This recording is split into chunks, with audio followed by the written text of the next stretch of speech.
영상을 좀 봤습니다. 고 조용기 목사님이 설교하셨던 본인의 간증 내용인데요. 이런 내용이었어요. 본인이 군대에서 수술을 받으셨대요. 한 8시간 수술을 받았는데, 수술하고 제대 이후에는 이분이 부산 분이어서 굉장히 생선을 좋아하는데 생선을 못 드시게 되었대요. 그러니까 8시간 동안 뭐 장을 끌어내놔가지고 수술하다 보니까 염증이 있어가지고, 그러니까 생선을 먹으면 이 탈이 나셨다고 해요. 그래서 그렇게 좋아하는 생선도 못 먹고 또 김치도 젓갈이 들어간 걸 못 드셨대요. 40년 동안 이 장 때문에 고생을 하셨대요. 근데 굉장히 이 능력의 종이잖아요. 많은 사람들을 고치고 귀신이 떠나가고 참 굉장히 하나님 쓰셨던 분인데 40년 동안 자기 병은 안 났던 거예요. 근데 그걸 갖고 기도를 하셨대요. 기도를 하시는데 어느 날 이 성령께서 좀 어떤 책망처럼 했는데, 왜 너는 계속 그러고 있냐? 왜 이러고 있냐? 왜 이 장 문제 갖고 이렇게 하냐? 이런 얘기를 했을 때 그 마음이 왔을 때 그랬대요. 본인이 약간 불평한 거죠. 하나님, 내가 40년 동안 기도했는데 기도 안 들어주시지 않았습니까? 이렇게 했는데 하나님이 너가 언제 이렇게 나한테 간절히 기도했냐, 이런 마음을 주셨대요. 그러면서 본인이 그 순간에 굉장히 집중적으로 간절하게 기도했을 때, 기도하고 나서 그랬더니 집에 갔더니 어떤 집사님이 집에 생굴을 가져다 주셨대요. 생굴 먹어도 되나요, 안 되나요? 어떻게 보면 가장 더 위험한 거죠, 이게. 근데 그걸 먹어도 될 것 같은 그런 마음이 들었대요. 그래가지고 그 굴을 드시는데 옆에 그때는 그렇죠, 마이신을 갖다 놓으셨대요. 혹시 탈나면 바로 먹으려고. 먹었는데 아무 이상이 없더래요. 그리고 나서 다음날 가셔서 사시미를 많이 사드셨대요. 괜찮으셨대요. 그러니까 본인의 얘기를 하시면서 이런 얘기예요.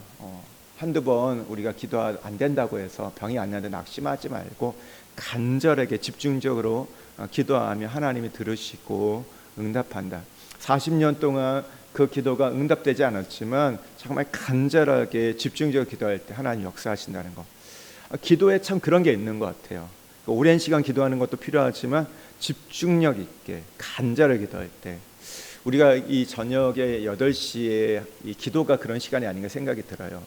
우리 하반기 축복의 대를 여는 그런 우리 기도인데, 제가 지난주에 말씀드렸는데 여기에는 우리가 하나님 하반기에 주시는 축복이 있을 거고, 또 하나님 우리를 또 준비케 하는 어떤 대비케 하는 부분이 있을 거예요. 그건 무엇인지 우리가 다 알지 못하지만 이 기도할 때 하나님 열어가실 거고, 저희가 이제 8시에 각자 이제 우리 성도들이 같이 이렇게 참여해 주셔서 참 감사하고, 또 아멘으로 응답해서 감사하고 하는데, 몇 분이 이제 교회에 와서 이제 기도를 해요. 1시간 기도해요. 딱 1시간 기도를 하는데 무조건 9시가 되면 음악을 끕니다. 그리고 집에 가요. 그 이상은 하지 않거든요. 딱 1시간을 정해놓고 하는데, 평소보다 찬양도 한 2배 이상 크게 틀어요. 크게 나오고 그래서 그냥 찬양도 하고 그러면서 기도를 해요. 그러니까 평소보다 더 크게 기도하는 것 같아요. 선포도 하고 하는데, 그런 가운데 참 그 기도가 좀 시간이 가면서, 오늘이 며칠째죠 이제? 아시나요? 오늘이 며칠이에요? 날짜는요? 19일이죠. -1을 하면 됩니다. 우리가 2일날 시작했기 때문에 이제 18일째 되는데, 어제가 17일째까지 했잖아요. 그러니까 그런 조금씩 그런 이 하나님이 열어가시는 게 있는 것 같아요. 지난주 혹시 금요일날 기도 제목이, 추가 기도 제목이 뭔지 기억할지 모르시겠어요. 기도 제목은 왜냐하면 우리가 어떤 기상이변들, 그래서 한국은 이제 어떤 폭염, 이제 가뭄들, 또 그러면서 이 땅도 이렇게 건기, 그리고 엘니뇨 때문에 이 건기가, 이 가뭄이 내년 상반기까지 극심한 가뭄이 예측된다고 계속 보도가 나와요. 그래서 우리가 하나님께 비를 달라고 기도했는데 한국은 너무 비가 많이 왔어요. 그러니까 기도도 잘했더라고요. 그냥 하나님 적절한 비를 주십시오 해야지, 단비를 달라고 해야지. 왜냐면 폭우 와서 너무 많은 그런 부분들. 근데 그거보다 저는 우리 인도네시아를 기도했잖아요. 기도했는데 토요일날 새벽에 저희가 이제 5시 반에 새벽 기도를 하잖아요. 저는 보통 그러면 한 4시 반 정도에 일어나는데, 근데 4시 반 전에 일어나요. 보통 4시 반에 잡고 하는데 4시에 알람이 아니라 그 아잔 소리 때문에 깨요. 4시에 아잔이 들려가지고, 저희 집은 되게 저희 안방 너무 잘 들려가지고 저는 좀 예민해가지고 그 소리 듣고 깨는데, 그러니까 그 30분이 굉장히 괴로운 거예요. 4시에 깨가지고 4시 반에 일어나려고 하니까 그 시간에 일어나야 되냐 말아야 되냐 막 뒤치덕거리는데, 그날은 3시 57분에 깼습니다. 3시 57분에 제가 깨서 시계를 봤는데 왜 깼냐면 막 이게 우당탕 떨어지는 소리가 들린 거예요. 무슨 소리였을까요? 소나기였던 거예요. 얼마나 컸는지 이 소리가 막 들려가지고 그 소리에 깼는데, 제가 그거를 하고 깨고 나서 어떤 마음이 들었냐면, 하나님 우리 기도를 들어주신다. 뭐 그렇죠. 이 땅에서 뭐 소나기 내리는 게 무슨 대수입니까? 스콜이 얼마나 자주 내립니까? 큰 비가 얼마나 많아요. 그런데 왜 그 타이밍에 내렸을까? 저는 그 마음이 뭐가 왔냐면, 하나님이 우리가 전날에 기도한 거에서 들어주셨다. 하나님이 우리 기도를 듣고 계신다는 그런 마음을 주었어요.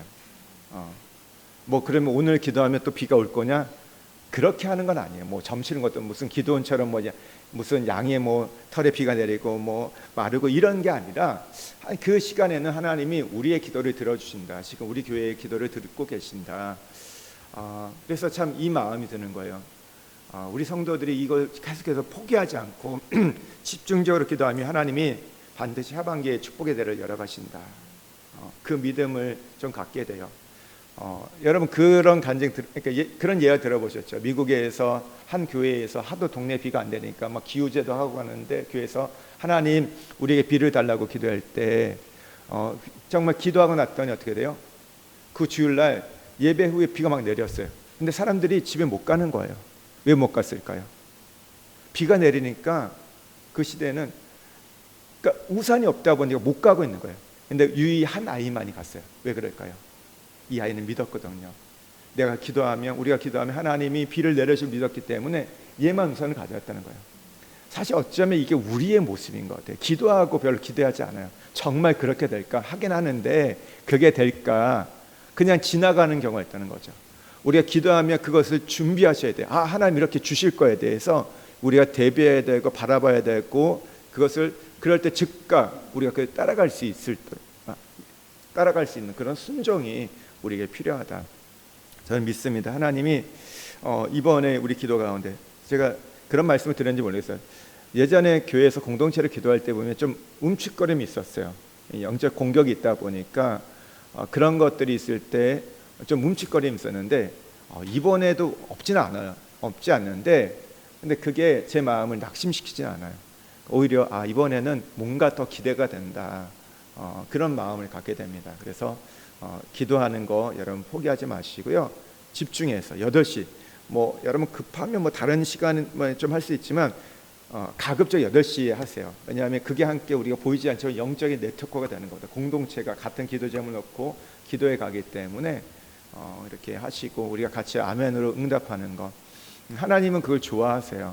그러니까 제가 교회에서 저도 아멘을 이렇게 강조하는 그런 목회 스타일은 아닌데, 참 중요하다.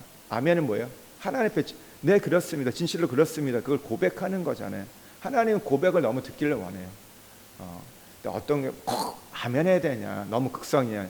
저는 어떻게 보면 제가 요즘에 기도할 때 보면요, 그런 게 좀 필요하다는 마음이 드는 거예요. 하나님 앞에서 정말 몸부림치고 그렇게 꼭 소리 질러냐? 아니, 소리 질러야 돼요. 우리의 간절함과 그건 우리의 어떤 표현인 거죠. 우리의 마음의 대들. 정말 그러시잖아요. 애가 아플 때 어때요? 어렸을 때 어떻게 해요? 완전 엄마도 그냥 지켜보고 계세요. 괜찮아요, 그냥 한참 후에나 그렇지. 그때는 난리치잖아요. 근데 그게 이상한 게 아니에요. 당연한 거예요. 그리고 애가 수술한다고 생각해 보세요. 멀쩡한 부모 어디 있어요?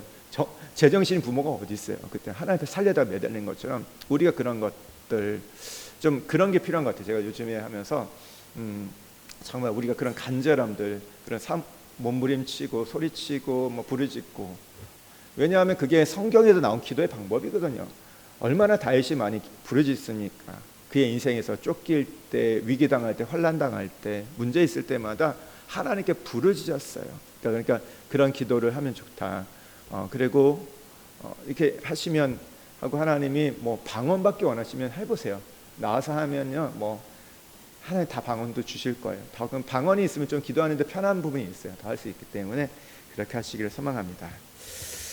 예, 오늘은 우리가 하나님의 축복 원리, 오늘 사무엘상 26장 하나님의 축복 원리를 보는데 26장은 하나님의 통치를 인정하는 신앙, 하나님 나라를 사는 법, 그로 인해서 우리가 하나님의 축복 원리가 연결되는데요.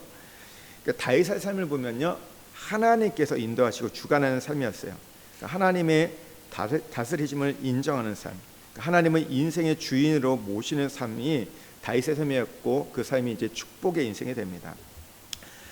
우리가 하나님 나라라고 하는 것은 하나님이 통치자이고 우리는 그분의 백성이고 그분의 신하라는 이 고백이 담겨져 있는 거예요. 우리가 하나님이 주인으로 다스리시면요, 우리 인생이 풍요로운 경험을 할 수 있습니다. 그러나 내가 다스리면 어떻게 될까요? 내 실력, 내 능력밖에 살 수 없는 것이 여러분 내 나라의 특징이에요. 근데 유감스럽게 우리는요, 우리보다 그 세상이 크고 우리보다 사탄의 능력이 더 강해요. 근데 이렇게 뭐냐면 내가 주권을 잡고 살면요, 결국 근데 우리는 이 환경과 사탄에게 지배를 받는 거예요. 왜냐하면 내가 실력이 강하고 내 실력이 뛰어나고 내가 능력이 커가지고 이 환경을 이기고 사탄을 이기면 괜찮은데 우리는 늘 이 세상의 환경과 상황과 이 사탄에게 질 수밖에 없다는 거예요. 그러니까 내 실력을 살면 어떻게 돼요? 늘 이 세상의 종로를 타는 것, 사탄의 종로를 탈 수밖에 없고 빼앗기는 인생을 살 수밖에 없다. 그렇기 때문에 우리가 정말 행복하고 축복된 인생을 사는 건 뭐예요? 오늘 이 세상보다, 이 환경보다, 이 사탄보다 더 강한 하나님 안에, 하나님의 통치 아래 사는 거라는 거죠. 그러면 우리가 그 하나님만큼, 주님만큼 풍요로운 인생을 살 수 있어요. 이것이 하나님 나라에 사는 간단한 원리인데요. 그러니까 하나님 나라에 사는 원리를 크게 두 가지로 보면요. 첫 번째는 예수님을 믿음으로 우리가 구원을 받는 거예요. 여기서부터 시작이 됩니다. 그리고 두 번째는 뭐냐면 하나님의 주권을 인정하는 것. 이게 하나님 나라에 사는 거예요. 굉장히 간단하죠. 다시 한번 말씀드릴게요. 첫 번째 뭐라고요? 예수님을 믿음으로 구원받는 것. 첫 번째. 그리고 두 번째 뭐예요? 하나님의 주권을 인정하는 것. 하나님을 주인으로 모시는 삶입니다. 이게 우리가 하나님 나라에 사는 건데요, 너무나 어떻게 보면 단순한 원리인데 이걸 결단하지 못하다 보니까, 이렇게 살지 못하다 보니까 우리가 예수 믿고도 뭐 10년, 20년, 40년 광야의 훈련을 받고 계속 찢기고 상하고 빼앗기고 막 이렇게 돌고 하는 인생을 사는 거예요.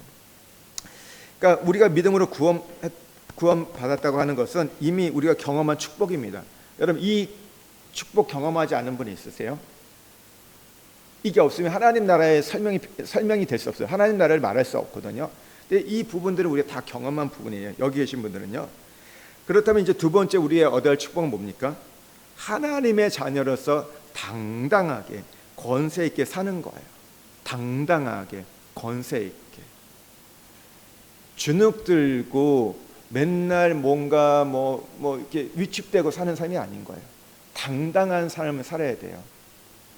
정말 그러니까 당당하다는 게 뭐 이렇게 뭐 도도녀가 되고 뭐 이렇게 자만한 이런 게 아니라 내 안에 프라이드가 있어야 돼요. 근데 이 프라이드가 뭐 어디서 나는 거야? 내 안에 그리스도가 계시다. 그리스도가 나를 통치하고 계시고 그 통치 아래에 있기 때문에 그 안에서 나오는 배짱이 있고 힘이 있고 능력이 있는 거예요. 그러니까 절절매시면 안 돼요. 사람을 만나서도요, 절절매는 하나님 되게 싫어하세요. 사실 우리가 절절매, 그거는 부모 마음 똑같잖아요. 내 아이가 누가 앞에 가서 맨날 절절매고 있다고 생각해봐요. 쭈삣쭈삣하고 있고 말도 못하고 거기 붙지도 못하고 뭐 할 때마다 기죽어 있고 할 때 얼마나 속상해요. 그러면 어떻게 해요? 얘 안 됐다고 하는 것보다 얘 막 잡잖아요. 왜 이렇게 말도 못하냐, 막 그러지 않으세요? 그러면서 뭐 개패듯이 패치도 않으시죠? 근데 되게 마음이 상해요, 부모가. 그거 보고 괜찮다고 말할 부모 아무도 없어요. 막 속상해서 눈물 흘리고 막 그거 상담하고 하잖아요. 하나님도 마찬가지예요. 우리가 하나님 자녀잖아요. 근데 다른 사람 앞에 가서 그러고 있다. 맨날 비굴하게 하고 있고 끌려다니고 있다. 뭐 이렇게 하면서 하는 거 그게 아니라는 거예요. 당당하셔야 돼요. 누구를 만나든지. 그리고 하나 제가 또 말씀을 부모가요 자녀한테 당당하셔야 돼요. 애들 그러잖아요. 뭐 하다 보면 부모한테 뭐 애들이 뭐 이제 건방지 뭐 해준 게 뭐 있냐 막 그러잖아요. 그럼 그렇게 네 놔줬다. 너한테 생명 줬다. 그러니까 어떻게 보면 그런 건 있죠. 뭐 비교될 수는 있겠죠. 주변의 아이들에게 더 잘해주고 하는데, 근데 그거는 그냥 상대적인 거잖아요. 그러니까 그래도 너무 그런 거에 대해 위축들지 뭐 내가 못 해준 거에서 미안하고 그럼 있죠. 한편으로는 좀 더 잘해야 되는데. 근데 여러분이 나아줬고 믿음을 줬다면, 예수님을 만나게 해줬다면 최고의 것을 해준 거예요. 다른 것은 부수적인 거다. 이만큼 켜줬고 예수 알게 했고 만날 수 있도록 길을 열어줬고 그러면 되는 거지. 뭘 얼마나 뭐 집 사주고 뭐하고 이게 뭐 그랬으면 좋겠죠. 근데 그건 부수적인 거다. 그건 본질적인 게 아니다. 그러면 부모가 당당하셔야 돼요. 자녀들한테. 나 저 집은 저렇게 했는데 내가 이렇게 좀 미안해. 아니 그렇게 할 필요 없어요. 공부 못 시켜준 거 뭐 어떡하냐. 우리 집이 그런데. 그렇게 당당함이 있어야 돼요. 부모는 권위가 있으셔야 돼요. 근데 너무 막 이렇게 끌려가고 뭐 이렇게 하는데 그건 아니다. 자녀 앞에서도 당당하고 우리의 세상 안에서도 우리가 그래야 한다는 거죠. 그러니까 우리가 다윗을 오늘 보면요, 다윗의 인생은 참 실수 많잖아요. 우리 계속 보는 게 실수 많아요. 다윗이 완벽한 사람도 아니에요. 그럼에도 불구하고 하나님 끝까지 그를 쓰셨던 것은 다윗이 이 주권을 누구보다 이 하나님의 주권을 인정하는 삶을 살았기 때문이에요. 이 부분들 간단하고 단순한 원리인데 여기에 이 굉장한 이 영적 비밀이 숨겨져 있습니다. 우리 신앙생활 대단한 것처럼 보이잖아요. 근데 여기에 압축되어 있어요. 이 부분들, 이 원리들을 우리가 깨닫고 나면 인생이 풀립니다. 그러니까 우리가 오늘 이 원리를 깨닫고 우리 인생이 좀 풀리길 원하는데요. 그러면 하나님을 통치를 인정하는 삶은 뭐냐? 첫 번째, 하나님이 하실 일을 월권하지 않는 거예요. 오늘 1절에서 12절에 보면요, 24장처럼 어떻게 보면 반복적인 얘기가 나옵니다. 10사람들이 이제 사울에게 다시 한번 다윗이 숨어 있는 것을 알려줘요. 어디다 알려줘요? 배반하죠. 그래서 알려주는데, 그러니까 이들을 보면요, 이 10사람들 발음 잘해야 되는 것들, 잘못하면 욕이 되는 것들. 10사람들이 그 사람들이 보면 뭐냐면 그들의 마음을 보면요, 노심초사 어떻게 하면 사울을 기쁘게 해줄 수 있을까, 그런 마음인 것 같아요. 그러니까 우리나라의 기업들 누구 눈치 봐요? 그러니까 역대 정부를 보면 계속 뭐예요? 정부의 눈치를 보잖아요. 그러니까 정부의 눈밖에 났다. 그럼 어떻게 돼요? 뭐 불법이 아니에요. 정당한 방법이에요. 뭐 세무조사 뭘 해가지고 규제를 통해 가지고 완전 그 기업들 완전 쪼그라들잖아요. 중국 보세요. 그렇게 잘 나갔던 무슨 알리바바 같은 게, 알리바바인가요? 거기도 하루 아침에 갑자기 쪼그라들잖아요. 이제 일단 정부의 눈에 빗나가면 그러잖아요. 그러니까 보통 어떻게 해요? 줄을 쓰잖아요. 어떻게? 그래서 잘 그걸 맞춰서 뭐 이렇게 따라가는데, 그러니까 그럴 때 정권 유지할 때 보호받지만 밑보면 어려움 당한다. 그러니까 그래서 우리가 어떻게 보면요, 이 세상에서요, 대세를 잘 구분하는 것, 시세를 잘 구분하는 것이 세상의 지혜예요. 근데 오늘 성경에도 이런 지혜가 필요합니다. 오늘 우리가 말씀해 보면요, 이사갈이 시세를 읽는 능력이 탁월했다고 얘기해요. 오늘 우리에게요, 이 시세를 분별할 수 있는 그 능력이 필요합니다. 이게 있으면 뭐 주식도 잘하겠죠, 부동산도 잘하겠죠, 뭐 세상적으로 그렇게 성공하겠죠. 근데 이것은 그런 시세를 읽는 게 아니라 오늘 뭐예요? 지금 하나님의 역사가 어느 쪽으로 흘러가고 있나, 하나님은 어떤 일을 하고 있나, 교회가 또 어떻게 성령이 움직이고 있냐. 그러니까 성령의 플로잉, 지금 오늘 2026년에 하나님께서 이 세상 가운데 어떻게 어떤 방향으로 가고 있는지 그런 영적인 감각을 갖는 거예요. 그리고 하나님께서 2026년 8월 19일 오늘 이 8월 달에 하나님은 우리 교회에게 무엇을 요구하고 계시고 어떤 방향으로 우리를 이끌고 있는가. 중요한 게 뭔지 아세요? 그걸 타고 잘 가면 돼. 그 파도만 잘 타면요, 거기에 축복이 있어요. 그러니까 그것을 우리가 아셔야 돼요. 이게 영적 지각이고 분별력인데, 지금 근데 보세요. 10사람들은요, 사울은 뭐예요? 지는 태양이에요. 지는 태양. 얼마 안 있으면 이제 끝나는데, 이 10사람들은 어리석게 하나님 지금 왕권을 다윗에게 옮기고 계시는데, 다윗을 축복하고 있는데 지금 누구한테 충성하고 있어요? 망하는 사울에게. 불행한 일이죠. 그러니까 우리 마음 속에도 이런 멸망의 씨앗이 많이 도사리고 있어요. 그러니까 우리가 하나님의 진노의 책찍에 맞지 않기 위해서는요, 시험에 들지 않고 늘 악에서 구원하시도록 우리가 하나님께 기도해야 되고, 여기 보면요, 악인은 악인에게 충성하는 걸 보게 돼요. 반면에 어떻게 돼요? 다윗을, 하나님의 사람은 해롭게 하는 것들. 그러니까 사울을 유익하게 하는 이 10사람들의 어리석음, 또 그들의 충동과 도움을 받아가지고 계속해서 하나님의 기름 부음 받은 자, 다윗을 죽이려고 하는 이 사울, 이 두 사람들의 공통점이 뭐예요? 망하는 길이라는 겁니다. 그러니까 우리가 이 남의 이야기니까 객관적으로 볼 수 있지만 자기의 문제를 분석하는 좀 어려움이 있어요. 그러나 우리가 다른 사람의 이야기를 통해서 우리가 타산지석 삼을 수 있는 그런 지혜가 필요한데, 그러니까 사울이 망한 게요, 한순간에 망한 게 아닙니다. 전체적으로 하나님을 대적하고 하는 일마다 하나님의 역사를 거부했기 때문에. 반면에 다윗이 이렇게 세워진 것도요, 그냥 한 사건을 잘해서 인정받은 것이 아니라 삶 자체가 지금 상승세를 타고 있는 거예요. 영적 질서를 따라가고 있다는 것. 그러니까 이런 분위기, 영적 흐름을 우리가 타고 가는 것이 굉장히 중요하다. 그러니까 그 안에 그런 거 있어요. 제가 예전에 처음 이제 전임 사역했던 교회가 있는데, 그 교회가 놀라운 게 뭐냐면, 교회가 개척하고 나서 이 5년 사이에 아이들까지 해서 한 900명이 모였어요. 개척교회인데. 그러니까 엄청났거든요. 근데 그때가 보면요, 어떤 일이 있는지 아세요?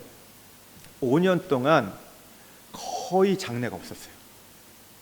교회 장례가 없어요. 사람들이 많이 모이면 장례는 많을 수밖에 없거든요. 그러니까 장례라는 게 본인 장례만이 아니라 부모님 장례 이러잖아요. 5년 동안 거의 없는 거예요. 하나님이 부어주시니까 그런 것까지도 어떻게 보면 조절해 주죠. 근데 그러고 나서 하향살 타니까 어떻게 해요?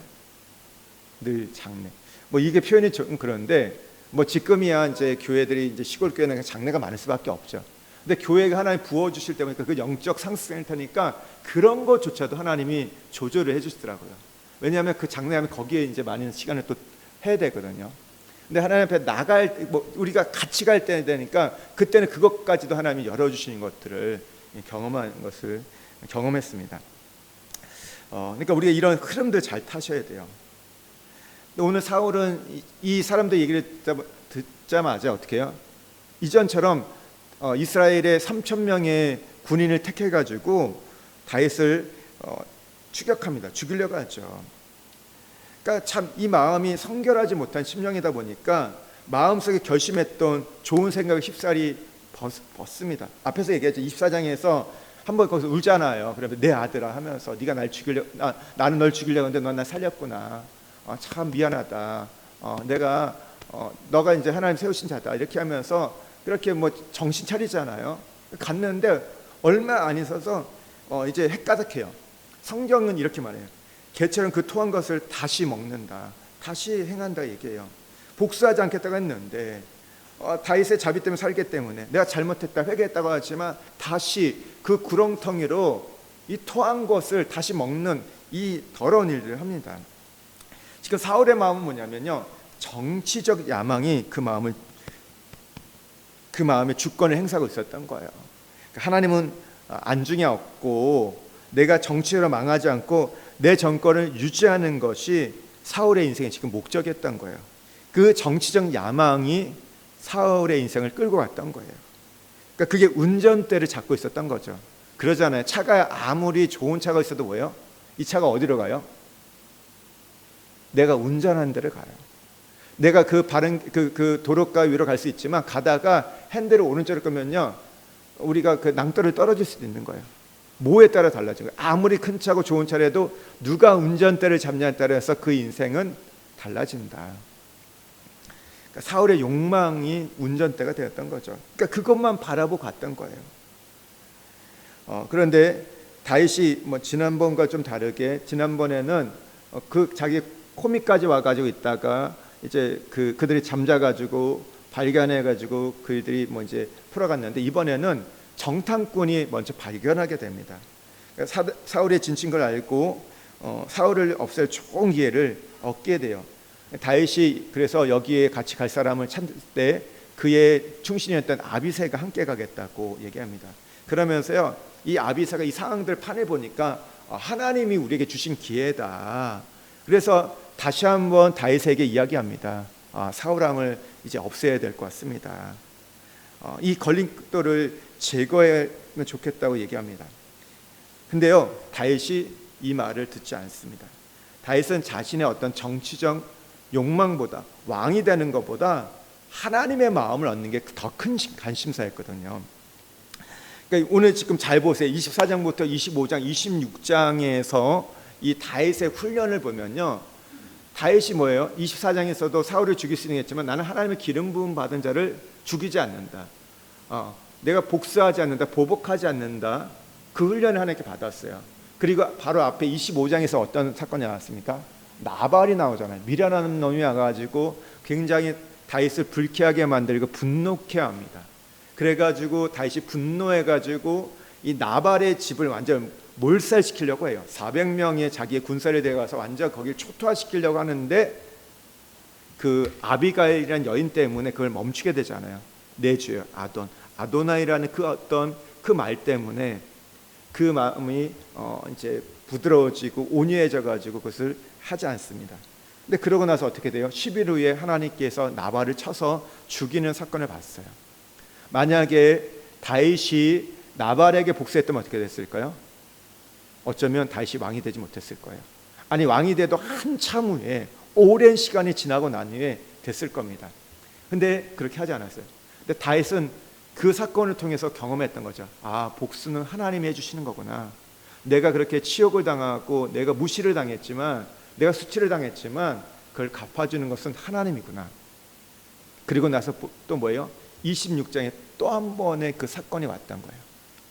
근데 이 부분들이요, 보면요, 이게 굉장히 어려운 게 뭐냐면 이런 거예요. 우리가 왜 어려우냐면 12절 말씀 한번 좀 보실래요? 12절 말씀 함께 좀 읽겠습니다. 다윗이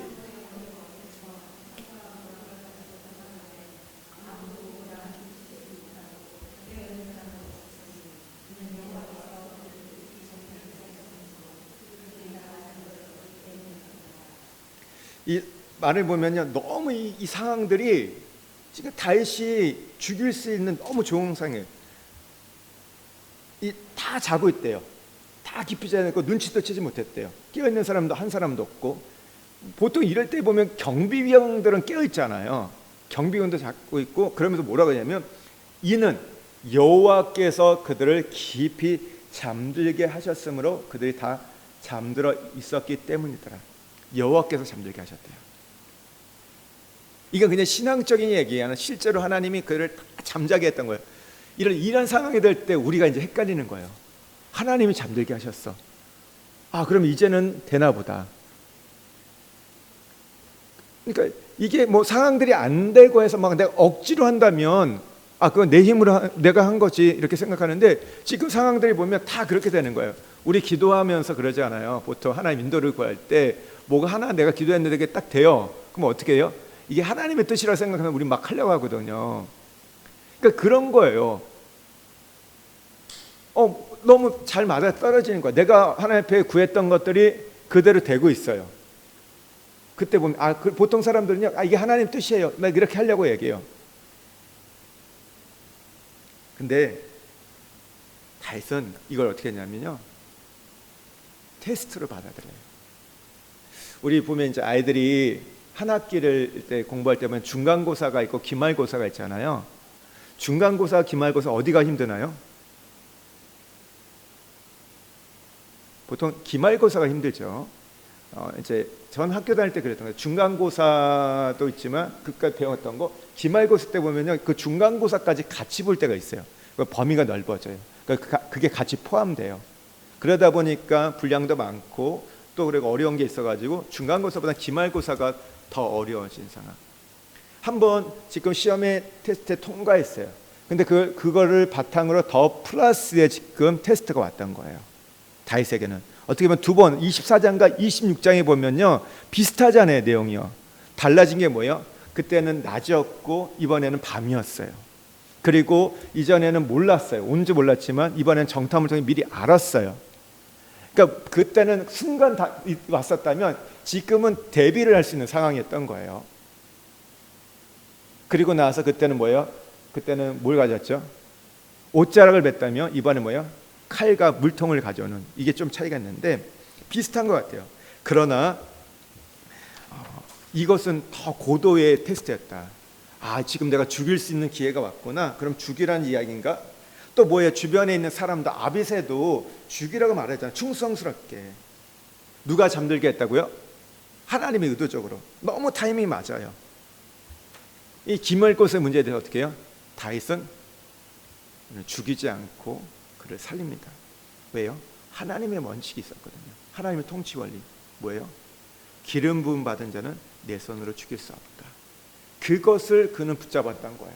지금 어떤 상황과 환경에 펼쳐진 것들을 붙잡았던 게 아니라 하나님이 주셨던 그 원칙을 또다시 붙잡았던 거예요. 이게 쉬운 게 아닙니다. 우리가 말씀이 있으면 그걸 붙잡을 것처럼 보이잖아요. 근데 우리는 보통 뭐냐면 그거보다 내 환경들, 그 상황들에 펼쳐진 것들을 보고 그걸 보고 이렇게 우리는 움직이기가 더 쉬워요. 너무 맞아떨어지잖아요. 너무 좋잖아요. 이건 해야 돼, 당연히. 우리 그런 거 지금 보면 뭐 이런 거잖아요. 주식, 부동산 뭐 이런 거 우리 세상, 우리가 사회 살 때 보면 그런 거 볼 때 너무 적절한 타이밍이에요. 우리 그래서 얼마 전에 이렇게 많은 분들이 이렇게 들어가셨잖아요. 근데 들어가 나서 어떻게 돼요? 지금 지나고 나서 어려움 또 만회하려고 하는데 그런 거죠. 성경은 우리에게 뭐라고 하지? 성경은 투자에 대해서 잘못됐다는 얘기하지 않아요. 내 강에 물을 던지란 말씀도 하세요. 하지만 뭘 얘기해요? 투기는 절대 성경이 그것은 탐욕이라 얘기해요. 탐심이라 얘기해요. 탐심은 뭐예요? 우상숭배라 얘기했거든요. 그러니까 이런 부분을 하지 말라고 하는데, 그러니까 그 원칙이 있잖아요. 근데 우리는 보면 뭐예요? 어떤 그 흐름들, 뭐 이렇게 상황들 보고 딱 가는 것들. 하지만 다윗은 이 기회가 자신을 시험하는 것으로 생각했던 거예요. 그래서 죽이지 않고 그를 살려줍니다.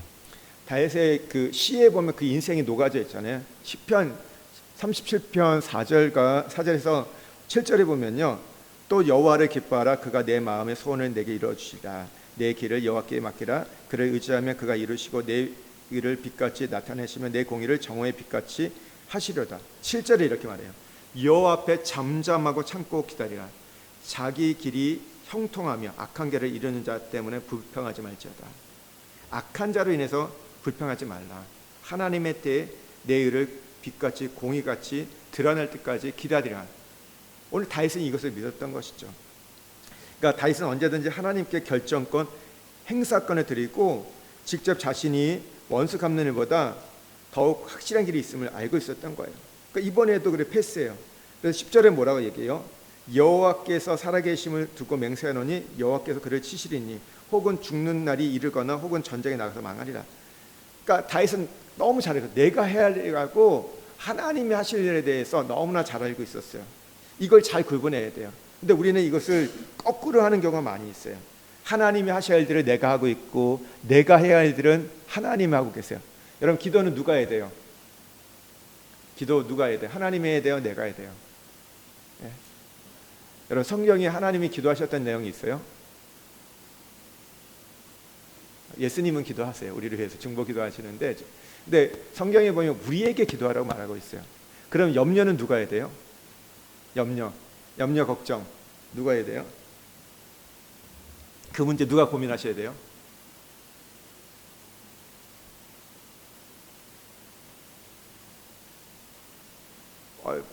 답을 좀 해. 저 약간 목 쉬어 있거든요. 네. 그러니까 염려 고민하는 누가 해야 돼요? 염려 다 맡기라. 주가 돌보시니 우리가 찬양하잖아요. 염려는 어떻게 해요? 다 맡기는 거예요. 내가 할 일이 아니에요. 걱정할 것, 내가 고민할 게 아니라 우리는 뭐예요? 토산을 맡기는 거. 주가 돌보시니 주는 평안. 우리가 찬양하잖아요. 그러니까 하나님이 하실 일인데 염려는 내가 하고 있고 기도는 우리는 성령께 맡기고 있어요. 이게 바뀌고 있는 거예요. 이러다 보니까 이제 우리가 문제가 있는 거예요. 여러분 그렇잖아요. 공부 누가 해야 돼요? 여러분이 하셔야 돼요? 엄마가 해야 돼요? 애들이 공부해야 돼요? 예? 누가 해야 돼요? 애들이 했는데 요즘에 학교는 어때요? 엄마들이 공부하고 있어요. 엄마들이 공부 안 하면 애들이 안 돼요. 이상하게 되고 있죠. 이게 너무 교육이 이상해요. 왜 엄마들이 애들을 도와줘야 돼요? 그래야지 애들 점수 잘 나오잖아요. 뭔가 이상해요. 그러니까 엄마들이 빼먹고 뭐 이렇게 뭐 실력 없으면 애들이 안 돼요. 그건 제대로 된 교육이 아니죠. 안 그래요? 제 얘기 틀렸나요? 애들이 학교에서 할 수 있는 것만 해야죠. 왜 그 이상을 해가지고 지금 엄마들 고생. 엄마들 이미 공부 다 끝났잖아요. 그렇지 않으세요? 집사님? 네? 집중하시고요. 네. 설교는 제가 하고 듣는 거는 그렇죠. 역할이 있잖아요. 이렇게 우리가 근데 이게 바뀌면 안 돼요. 잘 구분돼야 돼요. 하나님 나라의 질서, 영적 축복을 받는 비결이 여기 있다는 거죠. 근데 우리는 하나님 주권 무시하고 내가 결정하고 내가 원수 같고 내가 주인 노릇하는 거.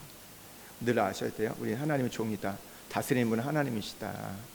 이 모든 세상의 역사는 하나님의 구원의 경륜성의 완성이 될 겁니다. 그러니까 우리는 그 구속사를 따라가면 되는 거예요. 우리가 하나님 질서에 순종하면 그 나라에서 우리가 평안히 의와 기쁨과 평안을 사는 것이고, 그러나 자기 왕국을 만들면 그 안에서 치고받고 하다가 깨지고 빼앗기고 다른 사람 마음을 도둑질해서 자기 왕국을 세우는 사람들은요 심판을 받을 거예요. 요즘에 너무나 많은 사람이 다른 사람의 마음을 빼앗아요. 빼앗고 있거든요. 도둑질하는 일들이 많아요. 이 부분에 하나의 심판을 가요. 이 부분은 제가 나중에 좀 설교할 때 말씀드리고요. 두 번째는요, 한 번 가진 신의를 잃지 않고 끝까지 충성합니다. 첫 번째 원리는 다윗이 월권하지 않았어요. 그리고 두 번째는요, 사람에 대한 충성을 강조합니다. 그러니까 재밌는 얘기가 나오는데요. 다윗이 이제 사울을 죽일 기회를 버리고 이제 창과 물병만 가지고 증거 삼아요. 그리고 나서 뭘 하냐면요, 14절과 16절에 보면요, 여기 이제 다윗이 사울의 군대 장관인 오늘 아브넬하고 막 이야기를 하는데 막 호통을 쳐요. 한번 14절부터 16절까지 한번 좀 읽겠습니다. 예, 우리 사무엘상 26장 14, 16절 함께 읽겠습니다. 다윗이 백성과 넬의 아들 아브넬을 대하여 외쳐 이르되 아브넬아 너는 대답하지 아니하느냐 하니 아브넬이 대답하여 이르되 왕을 부르는 너는 누구냐 하더라. 다윗이 아브넬에게 이르되 내가 용사가 아니냐 이스라엘 가운데 내와 같은 자가 누구냐 그런데 내가 어찌하여 내 주 왕을 보호하지 아니하느냐 백성 가운데 한 사람이 내 주 왕을 죽이려고 들어갔습니다.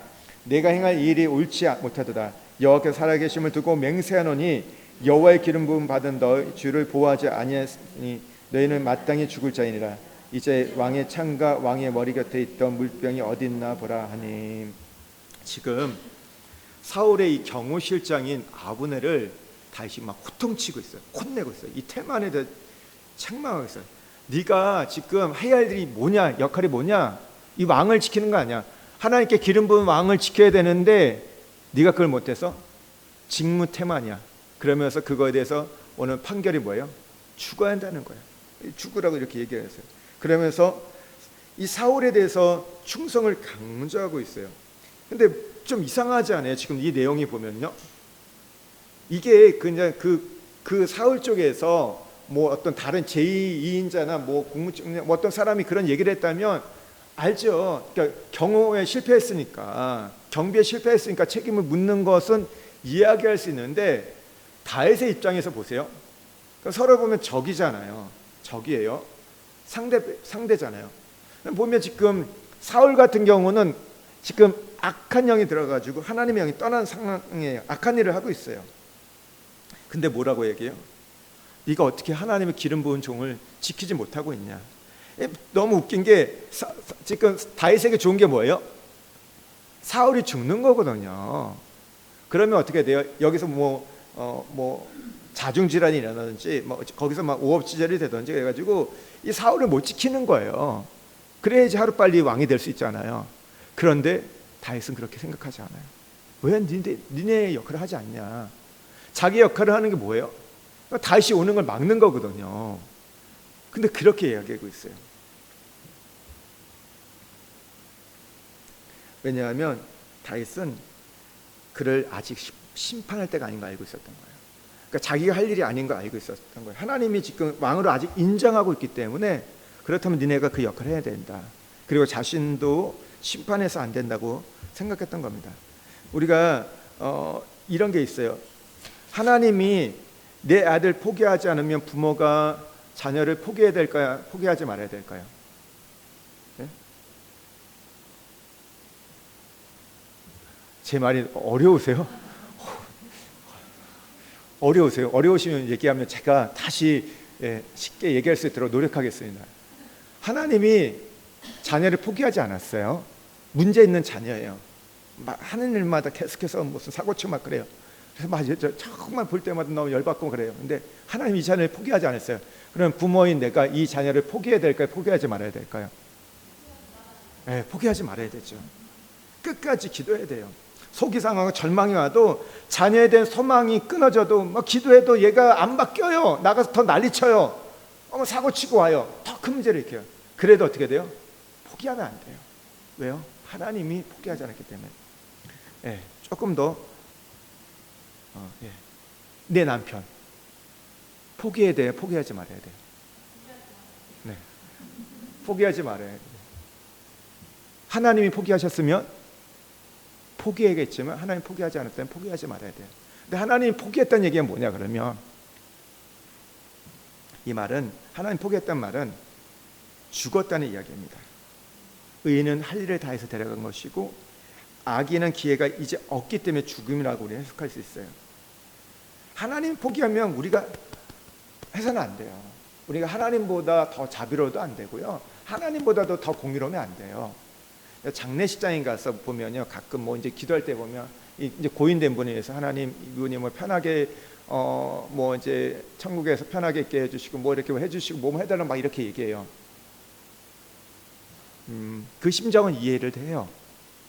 근데 그것은 잘못된 기도다. 장례는요, 사실은 죽은 분을 위해서 하는 게 아니에요. 그 시신이 이제 잘 흙으로 돌아가게 해서 그것을 유족들이 또 지체들이 함께 그것을 돕는 일을 하지만 장례는 누구를 위해서 하는 거예요? 실제는 유족을 위해서 하는 겁니다. 그 돌아간 분이 어떻게 그 후에 어떻게 잘 되기 위해서 하는 게 아니에요. 그래서 보면요, 그래서 어떤 사람들은 그래서 이 믿지 않는 사람 다시 기회가 있을까 생각하고 제사를 드려요. 카톨릭은 뭐예요? 연옥이 있다고 생각해가지고 그래서 우리 면죄부 있었잖아요.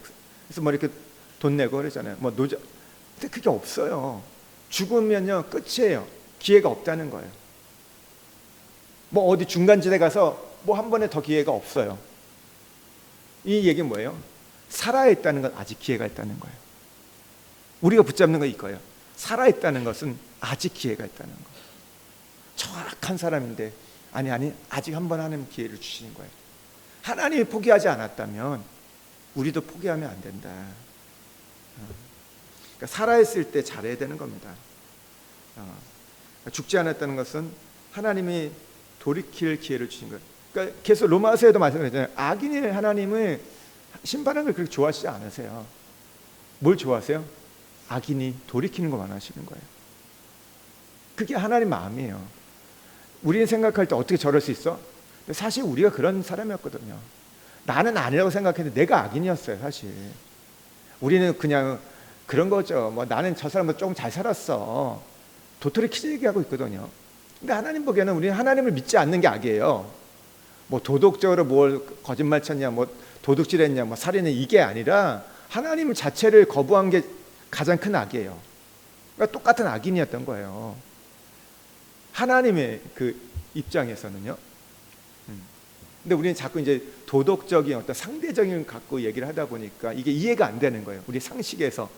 그래서 분노하고 하는데 어떻게 저 사람이 구원을 받을 수 있어? 근데 나는 뭔데 구원받을 수 있어요? 난 뭐가 있다고? 뭐가 잘났다? 뭐가 예쁘다고? 똑같은 거예요. 우린 죄인이거든. 다 죄인에서 구원받는 거지, 악인에서 구원받는 거지. 첫 태어날 때부터 여러분, 우리가 뭐 의인인 사람 아무도 없어요. 이 땅에 의인으로 태어난 사람 없습니다. 애들 보면 우리 건선 너무 예쁘잖아요, 하리. 근데 걔가 죄인인 거 인정하세요? 볼 때마다 지금 막 웃음이 나오고 막 만져보고 싶고 하는 애가 죄인인 걸 인정하세요? 우리는 볼 때 안 그렇잖아요, 절대. 얼마나 그 애가 예뻐요. 내 새끼 얼마나 예뻐요. 내 손주 얼마나 예뻐요. 근데 성경은 뭐라고 해요? 다 죄인이라고 얘기해요. 그 죄인이 구원을 받는 거예요. 그러니까 어떻게 해도 그 악인이 구원받기 원하는 게 하나의 마음인 거예요. 그래 우리가 정죄하고 심판, 넌 틀렸어, 안 돼, 가능성 없어, 이렇게 딱 잘라버려서 안 되는, 내 마음이 혹시 그런 마음이 들어도 그걸 말하지 마세요. 왜냐하면 하나님이 월권하는 거다. 하나님의 주권. 하나님이 아직 그걸 포기하지 않았다면, 기회를 주셨다면. 그리고 다윗을 보면요, 두 번째 용서예요. 근데 이 두 번의 용서라는 게 쉽지 않습니다. 한 번 살려준 거, 근데 이게 동정심의 발로가 아니라 이 용서가 인격화됐던 거예요. 그러니까 누구나 어떻게 보면 한 번은 용서할 수 있어요. 근데 두 번 또 실수한 걸 용서한다는 건 결코 쉬운 일이 아니에요. 우리는 그런 거 있잖아요. 한국 사람 그래 좋은 게 3세판. 보통 이제 3번까지는 간다. 내가 3번까지 말한다. 이렇게 얘기하잖아요. 근데 성경은 몇 번까지 얘기해요? 70번까지 7번. 네. 490번. 근데 숫자가 400번에 그 이상 우리가 용서한다는 거죠. 한번 490번만 용서해 보세요. 인격화됐던 거죠. 왜 그랬냐면 다윗이 용서할 수 있던 것은 이 사람이 무슨 용서가 그 사람이 뭐 인격이 좋아가지고 어떻게 보면 뭐 대단해서 그런 것보다 다윗은 환경보다 크신 하나님, 원수보다 크신 하나님을 믿었기 때문이에요. 우리가 뭐 돌을 닦아가지고 성품이 좋아가지고 용서할 수 있는 게 아니라 그 원수보다 더 크신 하나님, 결국 그도 하나님의 그늘 아래 있고 통치 아래 있다는 것을 봤기 때문에 잠시 겪는 이 환난의 고통이 장차올 영광과 비교할 수 없음을 알았기 때문에 그런 거예요. 그러니까 늘 신앙은요, 제가 오늘도 계속 강조했지만 하나님을 보느냐, 원수를 보느냐, 상황을 보느냐, 하나님 약속을 보느냐, 이 게임입니다. 아주 간단한 거예요. 하나님을 보면요, 원수가 두렵지 않고 주의 뜻대로 살 수 있어요. 근데 우리가 원수를 보면 뭐예요? 하나님 말씀 온데간데 없어요. 아무리 기가 막힌 말씀 들어도요, 그거는 나와 상관없어요. 그러니까 늘 주권 싸움이라는 거. 그러니까 이 땅에서 삶이라는 것은 하나님이 주인이냐, 내가 주인이냐. 애굽은 누가 주인이에요? 사탄이 주인이었어요. 광야는요, 내가 주인인 거예요. 가나안은요, 하나님이 주인인 거예요. 그러면 애굽에서 뭐 하는 거예요? 그 사탄을 깨트리는 거예요. 그리고 광야에 우리가 광야 훈련한다고 하잖아요. 광야 훈련에 그러면 결국 최종 문제가 뭐예요? 내가 주인이냐, 하나님이 주인이냐. 그 싸움이에요. 물질에 대해서, 자녀에 대해서, 건강에 대해서, 내 어떤 인생의 어떤 진로에 대해서 누가 주인이냐, 그 문제가 계속 오는 거예요. 핵심은 뭐예요? 주권. 누가 주인이냐, 이 싸움인 거예요. 이가 싸움에서 내가 한 문제 풀었는데 두 번째 틀리면 어떻게 돼요?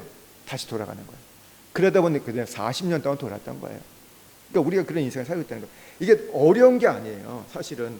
그러니까 근데 어렵지 않다고 하는데 사실 말은 쉬운데 현실에서 이제 이게 어려운 거죠. 이게 어려운 거죠. 이게 근데 그 불가능한 거냐? 불가능한 건 아니야. 할 수 있다는 거예요. 세 번째는요, 이제 보면요, 하나님 통치의 신화. 그가 하나님 나라 이제 축복을 살았던 원리가 뭐냐면 모든 삶의 목적을 하나님께 뒀다는 거예요.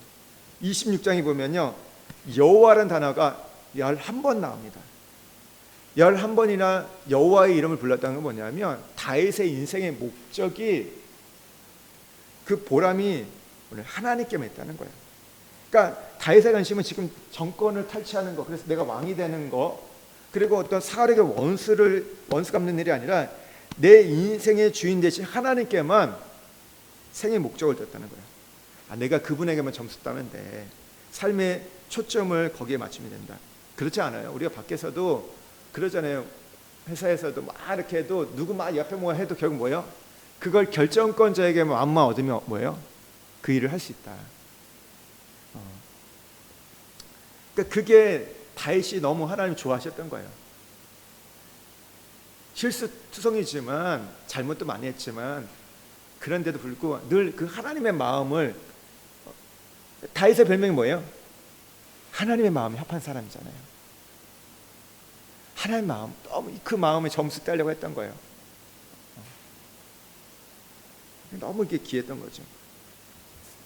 이제 여기 보면 이제 사울하고 이제 또 이제 19절부터 17절부터 얘기를 하는데, 사울이 자신의 범죄를 인정하고 고백해요. 다윗을 축복하는 걸 보게 됩니다. 근데 오늘 여기에 보면 굉장히 이 부분이 있어요. 이 다윗은 23절 말씀 한번 좀 읽겠습니다. 23절, 24절 함께 읽겠습니다. 여호와께서 사람에게 그의 공의와 신실을 따라 갚으시리니 이는 여호와께서 오늘 왕을 내 손에 넘기셨을 때 나는 손을 들어 여호와의 기름 부음 받은 자 치기를 원하지 아니하였습니다. 오늘 왕의 생명을 내가 중히 여긴 것 같이 내 생명을 여호와께서 중히 여기셔서 모든 환난에서 나를 구하여 내시기를 바라나이다 하니라. 25절까지 읽겠습니다. 사울이 다윗에게 이르되 내 아들 다윗아 내게 복이 있을지로다. 내가 큰 일을 행했고 반드시 승리를 얻으리라 하니라. 다윗은 자기 길로 가고 사울은 자기 곳으로 돌아가니라.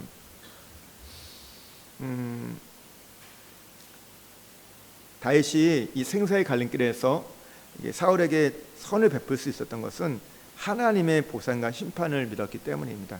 이게 이제 로마서 12장 9절에 21절에도 우리가 그랬잖아요. 그래서 악에게 지지 말고 선으로 악을 이기라, 이 이야기를 하잖아요. 그러니까 말씀이 연결되고요.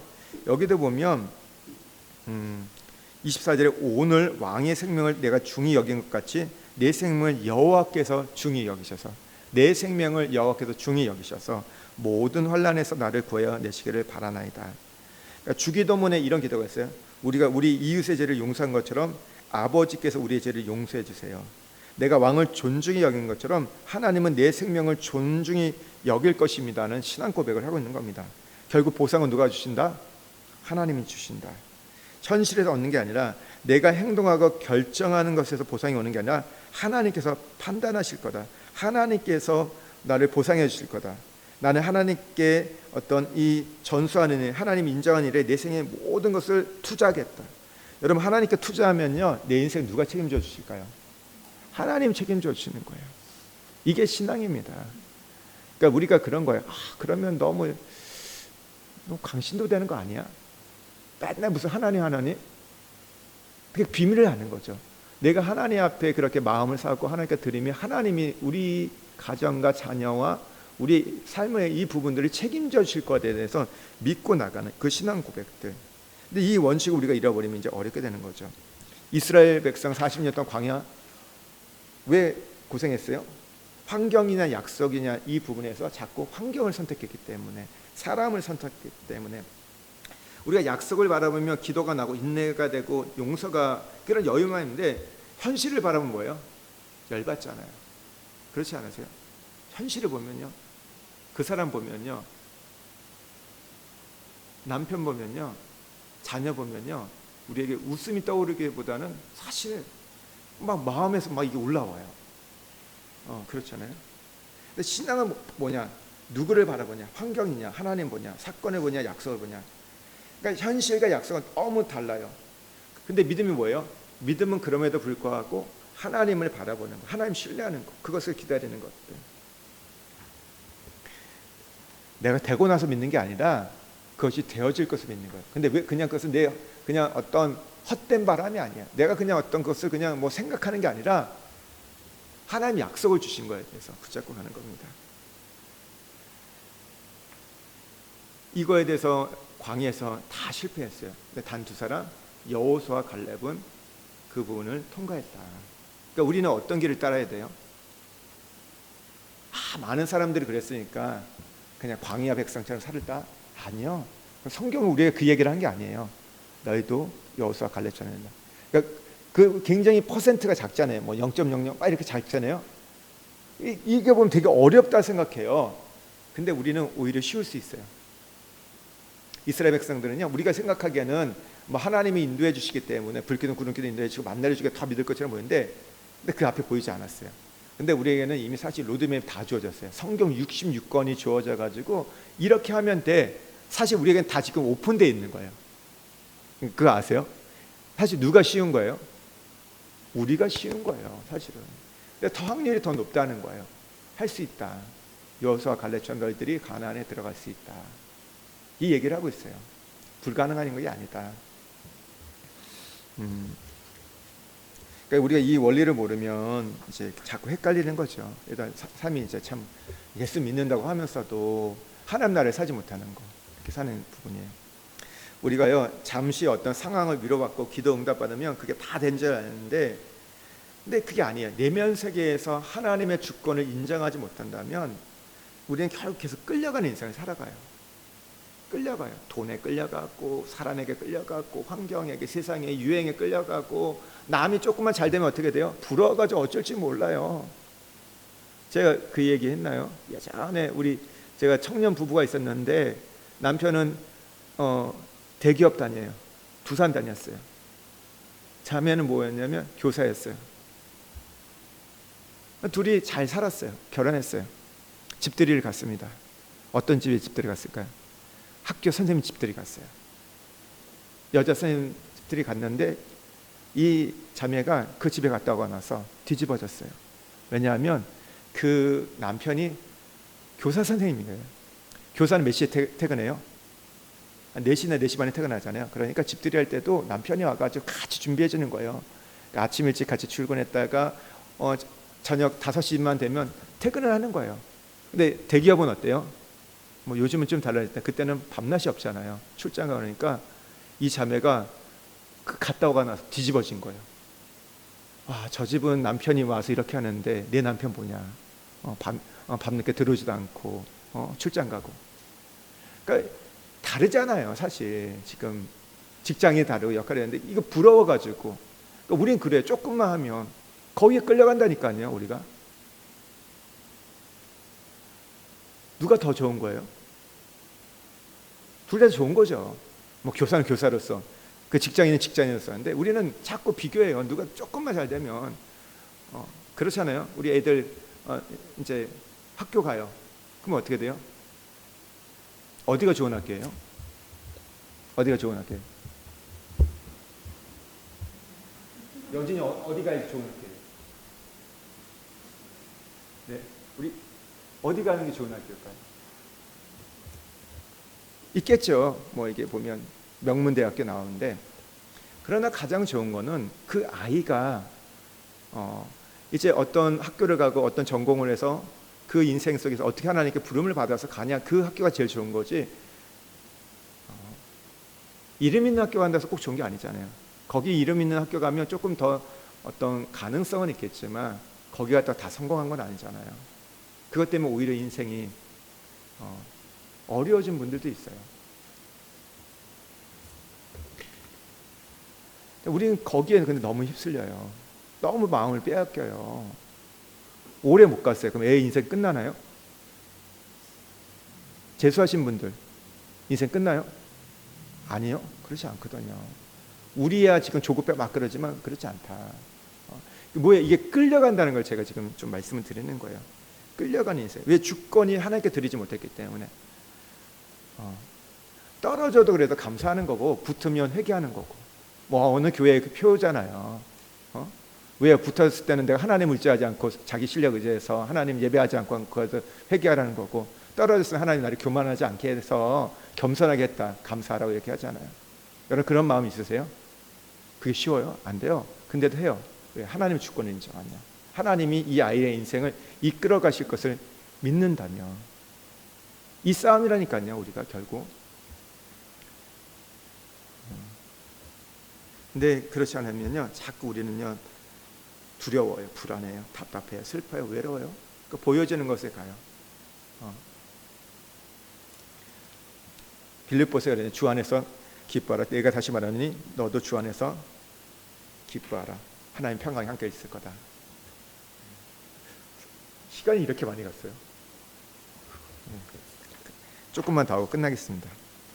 이 싸움, 그러니까 우리가 어떤 말씀을 듣고 기도를 하고 뭐 어떤 뭐 은사를 체험하는 게 다 뭔지 아세요? 하나님을 주인을 모시도록 하는 거예요. 그 자체가 목적이 아니라 내 인생이 하나님을 주인을 모셔가는 거. 우리가 그런 걸 다 경험하는 결정적인 순간에 내가 펜 때려대고 내가 사인한다.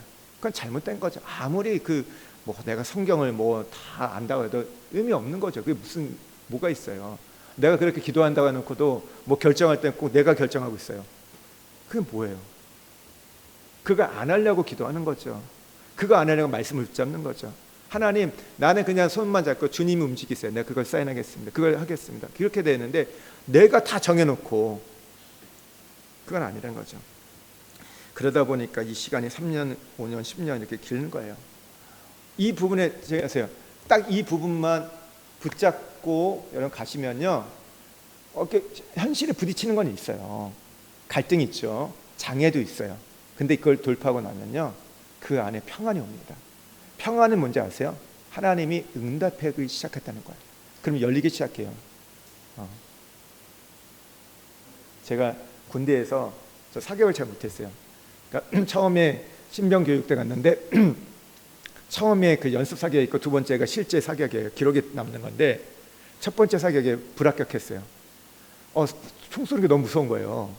그 안에 대해서 뭐 100인가 250인데 했는데 제가 그날 새벽에 신교대 가니까 가져갈 수 있는 게 별로 없잖아요. 뭘 가져갔냐면 오스왈드 챔버스의 묵상집이 있어요. 그 말씀을 한 장씩 이제 묵상했거든요, 그날이요. 근데 그 말씀이 뭔지 아세요? 그러니까 갈라디아 2장 20절인가 그런 말씀이었어요. 내가 그리스도 안에서 내가 뭐 죽었는 이제는 내가 사는 것이 아니라 그리스도가 사는 것이다, 이런 말씀인데 그 말씀을 새벽 아침에 묵상하는데 얼마나 눈물이 나는지. 왜냐하면 바로 이제 사격해야 되거든요. 이거 떨어지면 이제 PRA 막 해야 되는데 너무 고생을, 뭐 이거 불합격한다고 뭐 적어되지는 않는데, 근데 굉장히 군인이 총을 못 쏘는 생각해 보세요. 근데 그 말씀을 딱 내렸는데 마음에 평안이 오는 거예요. 그러나 사격했을 때 어떻게 됐을까요? 20발 중에서 몇 발 맞췄을까요? 그냥 상상하시고 물어보지 마시고요. 합격은 했어요. 근데 뭔지 아세요? 평안이 있더라고요.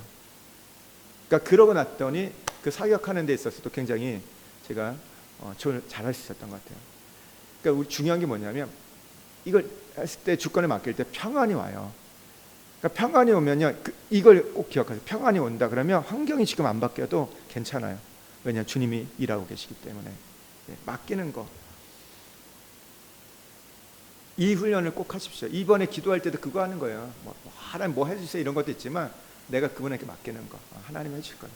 내 돼도 그만 안 돼도 그런 게 아니에요. 정말 하나님이 그걸 잡고 계시다. 하나님 잡고 계실 때 하나님이 이렇게 해주셔야 됩니다. 내 힘이 아닙니다. 내가 누가 가서 백을 쓰고 가서 뭐 거기서 뭐 내가 부탁하고 뭘 해야지만 되는 게 아니라 하나님이 바꿔주시는 거. 이렇게. 그러면서 여기 보면 마지막 하나만 보면요, 우리가 하나님의 축복 원리는 하나님 세우신 질서와 권위의 질서를 존중하는 건데요. 우리가 그리스도 안에서 자유를 남용하고 자기 멋대로 사는 삶을 버리고 하나님을 주인을 모시는 삶. 그러면서 내 위에 있는 사람을 흔들지 말고 보호하라는 거예요. 그러니까 이게 우리 한국 정세는요, 내 아래에 있는 사람들 보호하는 게 좀 쉬워요. 우리가 장위 유서가 있잖아요. 그래서 위에 있는 사람이 아래 사람들. 그래서 우리는 보통 보면 우리가 밥 먹으러 갈 때도 누가 돈 내요?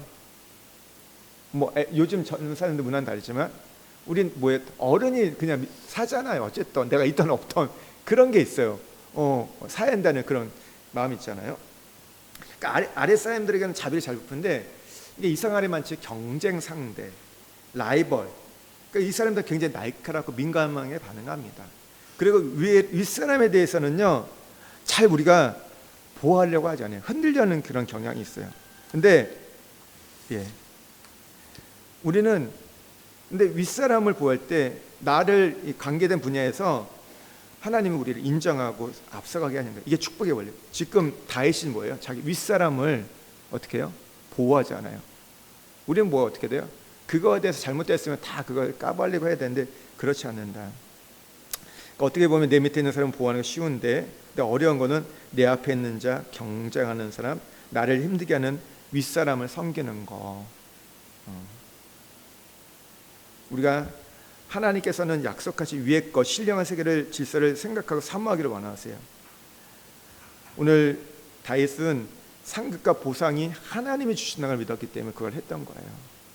여러분, 그래서 오늘 우리가 이 말씀 축복의 원리는 나와 경쟁자, 라이벌들, 선의의 경쟁과 라이벌이면 괜찮은데 그렇지 않을 수도 있어요.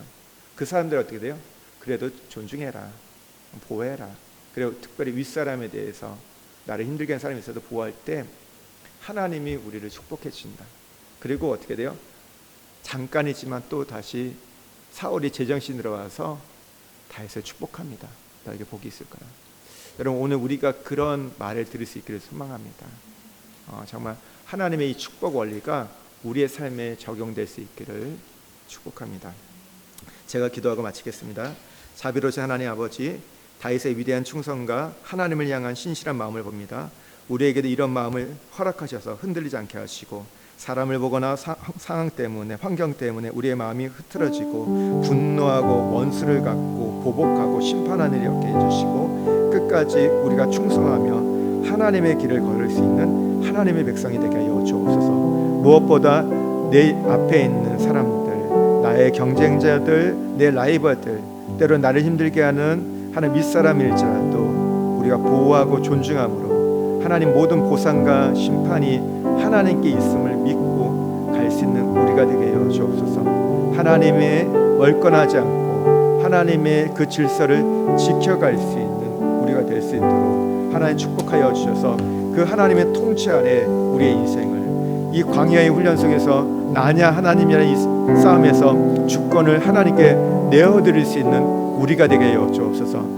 안 된다고, 불가능하다고, 할 수 없다고, 내가 해봤는데 안 되었다고 하면서 자포자기하지 않게 해주시고, 우리가 약속을 붙잡고 다시 한번 하나님 도전하고 응답해 갈 수 있는 우리, 그래서 다윗처럼 하나님의 마음을 사는 우리가 될 수 있도록, 그래서 하나님이 마음껏 우리를 축복하시고 그 은혜가 넘칠 수 있는 우리의 인생이 되게 하여 주옵소서.